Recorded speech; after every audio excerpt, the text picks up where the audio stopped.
ज्यांनी मला कीर्तन दिलं, असे ज्यांनी कीर्तन दिलं त्यांना मी धन्यवाद म्हणतो. हे माझ्या मागचे साथकरी सर्व पकवाजवादक, तुम्ही मला गोड करून घेतलं. मी काही लय मोठं की मी कीर्तनकार आहेच नाही. मी ऐका, मी समाजात फिरतो तर मी कीर्तनाचे पैसे बोलत नाही. श्रीधरदा बोलतो का नाही, मी पैसे घेत नाही. मला एक करायचं आहे, फक्त मला समाज सुधारायचं काही घेणं नाही, काहीच घेणं नाही. मला नाही वाटत समाज सुधार. आपण जरी सुधारलो ना महाराज लय झालं जीवनामध्ये. समाज सुधारायचा काय, समाज सुधारते का?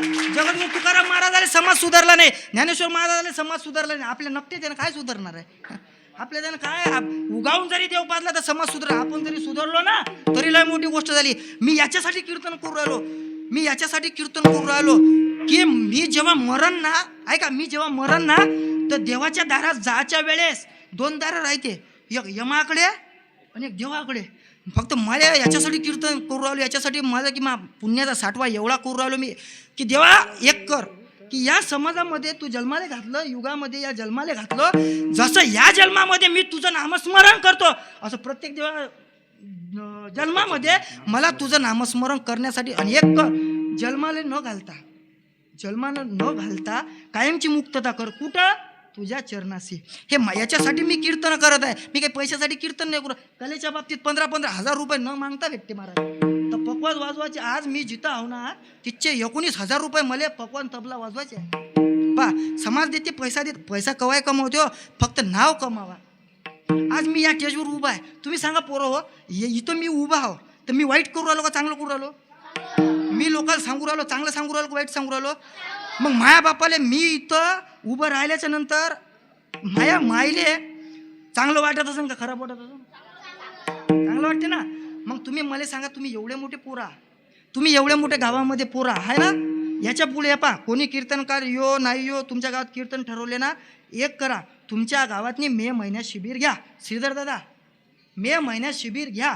तुमच्या गावात एवढं मोठं व्यक्तिमत्व आहे. मी आता तबला वाजू लागलो 7-8 वर्षात. श्रीधर दादा आमच्या इथं येणार लय लहान होतो मी, एवढं सकस होतो. दादाला म्हणून, दादा मला शिकवता वाजवाले. पण मी एवढं गरीब होतो, तुम्हाला सांगतो, एवढं गरीब होतो, माया कोणी थाराच घे नाही. दादाला माया पूर्ण जीवन माहीत आहे. श्रीधर दादा जेव्हा मी इथं भजनाला आलो ना, बोलावलं ना, गळ्या म्हणे तो नाव कमावलं रे म्हणे, तेव्हा पाटला म्हणे मायबापाचं नाव कमावलं. कारण एवढं खराब होतो मी, गावात कोणी सुद्धा नाही म्हणे, ज्याला गावात कोणी सुद्धा नाही म्हणे. आज ते गावातले लोक बॅग घेऊन जातो ना, तर हे म्हणते असा पूर्व ह्याच्यासारखं पुत्र भावा असा गुंडा, त्याचा तिन्ही लोकी हा पुत्र, त्या पूर्व पैदा करून काय एकच करायचा. पण असा मग तुम्ही एक काम करा श्रीधर दादा, माझं एवढं म्हणणं आहे, तुम्ही एवढे व्यक्तिमत्व मोठं आहे. आता कसं असते, प्रत्येक गावातला माणूस गावात जमत नाही. माझ्या गावात मी जमत नाही. मी आज कमीत कमी 5 वर्ष झाले, माझे कमीत कमी 250 कीर्तन माझ्या युट्यूबले आहे. आजचं कीर्तन सोडून द्या, आजचं कीर्तन तुम्ही सोडून द्या. माया युट्यूबला हरिभक्त परायण प्रवीण महाराज गावंडे आळंदीकर युट्यूबला टाका जाऊन तुम्ही कीर्तन ऐका जा. फक्त पुण्याचं कीर्तन ऐका जा. मावलं माझ्या पुण्यातलं कीर्तन ऐकायचं. मग म्हणसान तुम्ही प्रवीण महाराज कीर्तन कसं करते. हे फक्त हे आपले लोक म्हणून, हे मी मनातलं बोलासाठी आज उभा आहो.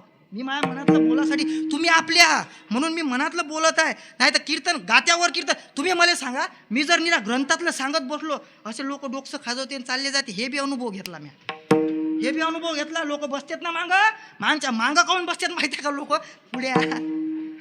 हे वाले नाहीच पटलं तर जाता येते मागच्या मागं उरकता येते, पैता येते मागच्या मागं. नाही बरं वाटलं तर हे कसं आहे, असंच कीर्तन करावं लागते. समाजाला जमते, नाही तर अध्यात्म सांगितलं ना बसत नाही हो महाराज. फक्त आपले संप्रदायाचे लोक जर असले ना, यायलाच अध्यात्म पाहिजे, बाकी लोकायला अध्यात्म जास्त पचत नाही ना. काजू पचवायला लय ताकद पाहिजे. काजूला पचवायला पोतभर मुरमुरे पचते, 2 काजूच्या बिया पचवायला त्याला ताकद पाहिजे. आपल्याला काजू पचत नाही, मुरमुरे पोतभर पचते, काजू नाही पचत. माया अशी विनंती आहे गावातल्याले सर्व, माझा आवाज जात असून बाहेर जे झोपेला आहे न झोपेला आहे, जागी आहेत, ऐकत आहे, मंडपातले बाहेरचे फक्त तरुण मंडळी एवढं करा मायबाप हो, तुम्ही वारकरी संप्रदायाचं गावामध्ये किंवा राष्ट्रसंत तुकडोजी महाराजाचं तुम्ही 21 दिवसाचं शिबिर घ्या. श्रीधरदा एवढं चांगलं व्यक्तिमत्व तुम्हाला लाभलं, त्याचा फायदा घ्या. चांगल्या माणसाचा फायदा घेत असते, चांगल्या माणसाचा हे चांगले व्यक्ती आहे ना, 7 दिवस असं पिऊन काढायचं, यायले असे पिऊन काढायचा फायदा करून. गायन आहे का, एवढे मोठे चांगले गायनावाले आहे, मला नाही गायतात पण हे 1 नंबर आहेत बरं. हे आम्ही लहान हे बारके म्हातारे काय करताय, ओ माव मेलो काकडा चालू केला आणि त्यानं काकडा असं वाटते मळ्यापाशी म्हणू लागला का. हे लय चांगले एवढं यायचा फायदा घ्या. ऐका तुम्ही चांगलं काय तुम्ही मस्त संप्रदाय पुरव. पुढच्या वर्षी जर मी येऊ का नाही येऊ मला बोलावं का नाही बोलाव, पण कोणताही कीर्तन करायला ना हे तुम्ही बसलेले पोरं आहे ना, हे तुमचे पोरं हे लाईनीत उभे राहिले पाहिजे. एवढं करा. ऐका तुम्हाला सांगतो तुमचे पोरं ऐका 2 मिनिटं घेतो. झालं माझा टाईम 2 मिनिटं. 10 मिनिटातले फक्त माझे 2 मिनिटं राहिले. 2 मिनिटात सांगतो तुम्हाला. तुमचे पोरं तुम्हाला पैसा कमावून देईन याची मी गॅरंटी देत नाही. राहील इथं जे पोरं आहेत ना, हे पोरं जर उभे केले ना तर तुमचे पोरं तुम्हाला पैसा कमावून देईन याची गॅरंटी मी देत नाही. तुमचे पोरं हे पोरं तुमच्या नोकरीवर लागन याची मी गॅरंटी देत नाही. तुमच्या पोरं प्रत्येक जण पकवाज वाजन याची मी गॅरंटी देत नाही. तुमचं पोरगं कीर्तनकार होईल याची मी गॅरंटी देत नाही. पण इथं उभं राहणारं पोरगं तुम्हाला आयुष्यात घराच्या बाहेर काढणार नाही एवढी गॅरंटी देतो. इथं उभं राहणारा पोरगा मायबापाला त्रास देणार नाही. आणि इथं राहून जर पोरगा मायबापाला त्रास देत असेल त्याच्यासारखा दुर्दैव पोरग कोणतंच नाही. हा इथं पोरं उभे करा. हे तुम्हाला सांगतो कोणाच मायबापाला वाटते साधू व्हाव नाही. साधू मायला वाटते हे काय धोतर घालून हिंडते. माय धोतर नाही घालू देत मला. हे आता घालू राहिलो यंदापासून झालं म्हणून मावाला.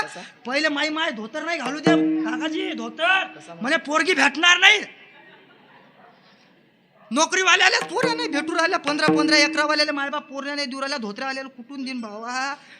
हा एक तर त्याला पोऱ्या तुम्हाला सांगतो लोक म्हणते बेवळं पुरते. बेवळं पैशावाला असलं तर बेवळं पुरते. ते लेजिम खेळ का म्हणते घरी तरी येते. हे म्हणते या बोऱ्याची आपल्या बोवाची गॅरंटीच नाही घरी येऊन. आमची काय गॅरंटी आहे. सकाळ माझ्या गावात निघते संध्याकाळी नागपुरात होते दुपार कारंजेत निघते. आमचं का खरं आहे का. पण देवाच्या कृपेनं झालं करून या. आलेला चान्स पाले बोलावले की जा. अरे वा मग तर आनंदात वा जगी जीवनाचे सारं एक नंबर झालं बा करू. आणि तुम्हाला सांगतो मायबापो खरंच पोऱ्या द्या नाही पा. पैशाच्या नोका माग लागू मायबापो. तुम्हाला सांगतो 10 एकरावाल्याला पोऱ्या देता आणि पोऱ्यात 12 महिन्यात घरी येते. तो काही जणाच्या महिनाभरही पोरगी नाही नांदली कारण की ते घरचे ते पुरील दमच नाही खाऊ दे. आता हे नवीन पोरगी तुम्ही मला सांगा तुमची म्हणजे मला बिन बायको आहे म्हणून सांगू राहिलो बरं. हो नवीन पोरगी जर आपल्या घरी आणलो. आता मी तुमच्या गावात नवीन आज पहिल्यांदा आलो कीर्तन आले. मला एवढं बोलता येते का तुम्हाला. हां मला टोचून बोलू शकतो का मी तुम्हाला. हे जर मी 8 दिवस असतो तर मी किती बोललो असतो तुम्हाला. एखाद्या मान जर बोललो तर तुम्हाला वाटतं महाराज किती बदमाश आहे आम्हाला बोलते. हां असं वाटतं. मग तशी नवीन सुनवायरी आली का नाही तर तिला असं वाटते आपल्याला बहुत त्रास देऊ नये. ते नवीन सुरारे आजी सासूबाई काय म्हणतात ते अशी करते. पण हे सासवा एवढा खराब आहे ना. सासवाचा खुडपणा जात नाही. पहिल्याच्या सासवासारखा आताही सासवा आहेत. हाय तर नांदू द्या ना. आधीच भेटू नाही राहिल्या लेकराले. नाही भेटल्या तर तेवढ्या नांदून घ्या. तरच नका देऊ. आल्या द्या चांगल्याच्या घरी आणि आल्याच आणाय चांगल्याच्याच घरच्या. हो तेव्हा तुमचं पचते नाही तर पचत नाही. झालेली सेवा तुमच्या मायबापाच्या चरणी समर्पित करतो. मैं आपको कुछ कह सकूं इतनी मेरी औकात नहीं. मैं आपको कुछ कह सकूं इतनी मेरी औकात नहीं. कृपा है मेरे गुरुदेव की वरना मुझ में ऐसी कोई बात नहीं. मी तुम्हाला चांगलं सांगन जास्त तुम्हाला ज्ञान देईन याची मी गॅरंटी देत नाही. पण इथं उभं राहिल्यावर मी तुमची दिशाभूल करणार नाही याची गॅरंटी पक्की देतो. इथं उभं राहणारा माणूस इथं उभं राहणारा प्रत्येक महाराज तुम्हाला चांगलं भरपूर ज्ञान देईन याची गोष्ट मी सांगत नाही. पण इथून तुम्हाला सांगितलेल्या आल्याच्या नंतर तुमची दिशाभूल करणार नाही. ज्यांनी मला कीर्तन दिलं आमचे श्रीधर दादा एवढं चांगलं म्हणजे तुम्हाला सांगतो राष्ट्रसंत तुकडोजी महाराजाच्या व्यक्तिमत्वामध्ये संप्रदायामध्ये राष्ट्रसंत तुकडोजी महाराजाचा या माणसासारखा माणूस मी आजपर्यंत पाहिला नाही. कारण शब्द दिलेला पाळते. ते माणूस बोलन ते करते. श्रीधर महाराज जे बोलन ते करते. आम्हाला माहीत आहे पाय मोडल्यावर भजनाला जाते का कोणी. माया जर पाय मोडला ना भजनाला जात नाही. ते माणूस ॲक्सिडेंट होऊन पॅरेलिसिस होऊन भजनाला आला. हो आमच्या गावात यायनं शेलूचं कीर्तन रातच्या 12 वाजता गेल्या गाडी काढून इथून. कारण मी तिथं भजनाला गेलो नाही म्हणून. कारण मी होतो नागपूरले. यायले असा पाय घेऊन मी व्हिडिओ पाहिला होता. हो श्रीधर दादा मी पायाला खूप तुमच्या खरंच यायनं मला कीर्तन दिलं. तुम्ही मायबापानं ऐकून घेतलं. अशा माणसानं कीर्तन दिलं ना आम्ही विचार नाही करत पैशाचा. हड पैसे लात मारतो आम्ही. पैसे हे लक्ष्मीले लात मारा लागते. हे इथं ठेवली ना तर माज येते माणसाले. हे पायापाशी लक्ष्मी ठेवा लागते. विष्णूनं पायापाशी लक्ष्मी ठेवलं आहे म्हणून ते सुकानं आहे. आपली जर खिशात वागवली सुकानं राहत नाही. बायकोले जर जास्त डोक्यावर घेतलं ना सोन्यावालं सोना नाही सो जाओगे तो सब सोना जाएगा. नीतिमत्ता ठेवा, नीतिमत्ता.